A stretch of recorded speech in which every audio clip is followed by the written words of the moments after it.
Everyone says if you want to become wealthy, don't drink at Starbucks, don't rent where you live, and work to get a high-paying salary. But there are some very simple wealth killers that most people are overlooking that are holding so many people back from ever becoming wealthy. That's why in this video, I want to go over the 7 biggest wealth killers that I'm seeing right now in today's economy. And wealth killer number 1 is your car insurance. Over the last year plus, the place where we saw the highest inflation is not rent prices, it's not egg prices, it's car insurance. And the thing about insurance is that some insurance companies are gonna charge you a whole lot more for the exact same coverage. I'm gonna sound like a Geico commercial, but if you spend 15 minutes shopping around for car insurance, you can save 15% or more every single month. Wealth killer number 2 is not earning interest on your savings. Right now, the inflation rate has fallen, while interest rates are still high. According to the last inflation report, our current inflation rate is 2.3%. This doesn't mean that the prices of things have fallen or that we're going back to 2019 prices. It means that the prices of things today on average are growing by 2.3%, which means if you can grow your savings by more than this, you are becoming wealthier. And right now, interest rates are still high because the Federal Reserve Bank has not cut interest rates, which means if you put your money into a high yield savings account today, you can earn somewhere between 4 to 4.5% in interest on your savings. These are FDIC insured banks. It's not a stock, it's not an investment, it's just a savings account that's paying you a higher rate of interest, which means you can actually get a return on your savings. This is a very different economy than a few years ago, because a few years ago we had inflation rates at, let's say, 5 to 9%, while savings accounts were paying you 2 to 4%. So take advantage of these higher interest rates, that way you can actually beat inflation. That being said, saving your money even at a high yield savings account is not going to make you wealthy. You have to invest your money, which brings me to wealth killer number 3, being an emotional investor. Let's do a little history lesson on the 2025 stock market, because in February, tariffs were announced, causing the stock market to crash. Then, one day later, when the tariffs were paused, we saw the stock market boom again. In March, the tariffs were reinstated, causing a global stock market sell-off. A few days later, tariffs were put on pause again, and the markets boomed again. In April, we saw Liberation Day, tariffs on countries from around the world causing a global stock market crash lasting about a week. And then those same tariffs were put on pause again, causing the stock market to boom. And now here we are today at the time of me recording this video, and the stock market is nearing new record highs. 2025 will go down in history as one of the most educational years in stock market history, because you can see the importance of not being an emotional investor. The investors that were able to put their emotions to the side were able to see these downturns as buying opportunities. People were able to buy the dip in February, buy the dip in March, buy the dip in April, and build wealth quickly, because if you want to buy good investments, might as well buy them when they're on sale.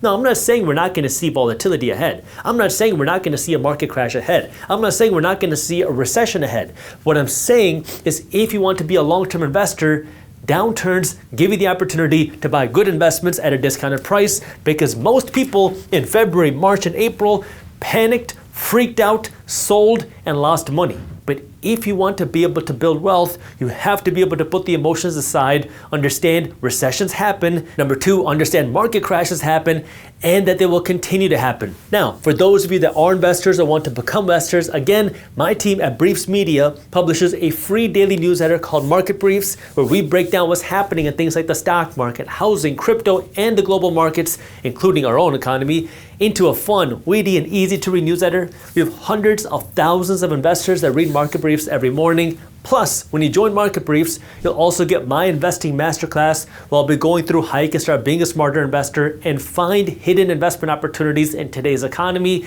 So if you want to get this investing masterclass and Market Briefs all for free, all you have to do is click the link down in the description below. Wealth killer number 4 is living the pandemic lifestyle today. In 2021, my wife and I rented an Airbnb in downtown Chicago. It was a beautiful city, but the most interesting part about this was every luxury store in downtown Chicago would have a line around the block starting at 9 in the morning to get inside and buy Louis Vuitton. to buy the Gucci, to buy all these expensive branded stuff because stimulus checks were going out, unemployment checks were going out, money was going out freely. People didn't have expenses because of the pandemic, and so people were spending money like crazy. Today, the economy is a little bit different, but some people haven't changed their spending habits. They're still spending today the way they were during the pandemic, and they don't have the money to do so. On top of that, the prices of things are a lot more expensive today because of inflation. On top of that, the free money is gone, and you have to pay your student loans again. And on top of that, credit card debt is breaking brand new record highs almost every single day. So yeah, we're no longer in the pandemic, but some people are still spending like they got the free money coming in. Wealth killer number 5 is sports betting. Back in the day, gambling meant flying out to Vegas so you can hit the slots. Today, all you have to do is pick up your phone and download DraftKings or FanDuel. More Americans are gambling than ever before, and the most shocking part about this all is more and more people don't consider sports betting gambling.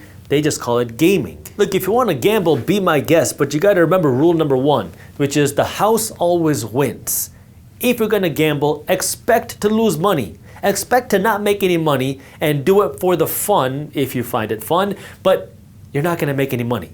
The house is designed to win because if they were not going to win, they wouldn't be in business anymore and you wouldn't be able to gamble. Wealth killer number 6 is paying for conveniences you can't afford. Life has become very convenient that we can order whatever we want with the click of a button. It started with Amazon, then it was Uber and Lyft, and now it's getting your food and groceries delivered to you with DoorDash and Instacart. But there's a cost to that convenience. And a lot of people are paying for that cost who don't have the money to pay their bills. That means when you're door dashing or Uber Eatsing your Mickey D's, now not only are you paying for the McDonald's burger, but you gotta pay for the service fee, you gotta pay for the delivery fee, and then you gotta pay for the delivery tip on top of that. But that's not all. With buy now, pay later, you can get your McFlurry delivered to you and then pay it off in 4 easy installments of $3.24. I really don't know how to explain this one better, but if you're not balling out rich, you probably shouldn't be getting your McFlurries delivered to you. And wealth killer number 7 is not investing in yourself. The best investment you can make is not the S&P 500, it's not Nvidia, it's not Tesla, it's not real estate, it's not gold, it's not Bitcoin, it's you. And it's very easy to spend $1,000 or $500 on a trip or a fancy dinner or some fancy stuff because you feel like, oh yeah, I'm gonna have a lot of fun, so let's not worry about spending this $500. But when it comes to spending the same $500 on yourself, on your education, on your own knowledge, on your ability to be a smarter investor, to build your financial education, now we start to get very critical.